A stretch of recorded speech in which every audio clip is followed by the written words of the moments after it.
L'agenda culturel, contrairement aux apparences, ne vous parle pas de musique cette semaine, mais de littérature, Le piano dans l'éducation des jeunes filles, un roman de Stéphane Barsac.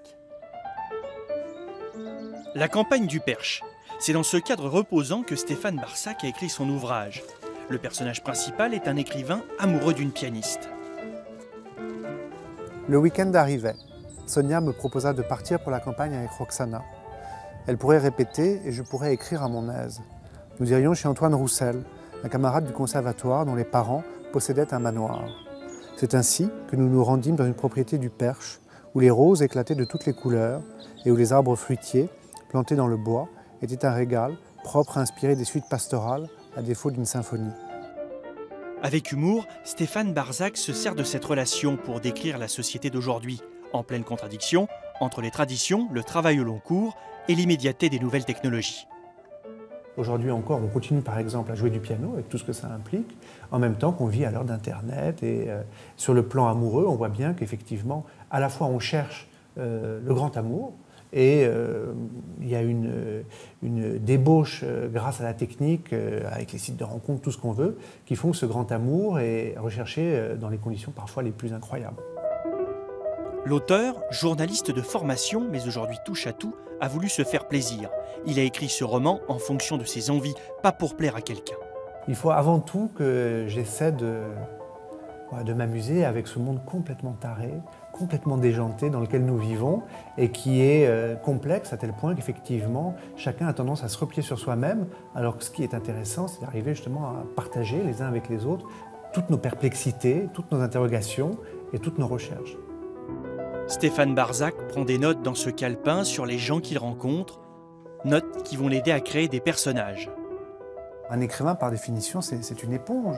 C'est quelqu'un qui prend à lui tout le monde et c'est en même temps quelqu'un qui restitue à travers une vision, à travers un langage, ce qu'il a pu voir chez les uns et chez les autres. Et un roman est d'autant plus réussi qu'à mon avis, alors ça n'engage que moi, l'écrivain est absent du livre. Il est présent en étant absent.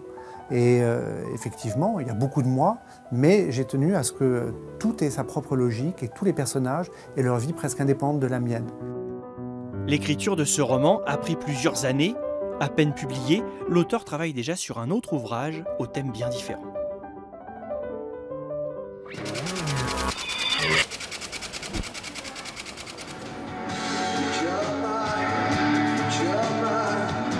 Parmi les idées de sortie, un incontournable de la pop française, Rover, se produira ce vendredi à Saint-Jean-de-la-Ruelle dans le Loiret.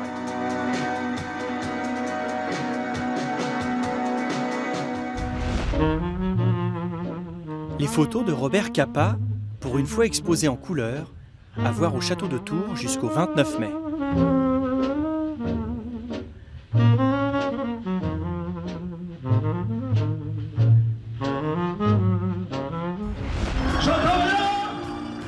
Et on va faire la fête ce samedi au MAC 36 de Déol dans l'Indre avec Patrick Sébastien.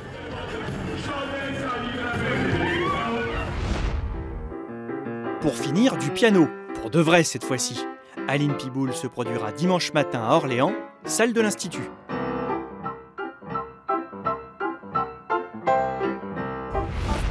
Voilà, l'agenda c'est fini pour aujourd'hui. On se retrouve la semaine prochaine pour d'autres découvertes et idées de sortie dans la région.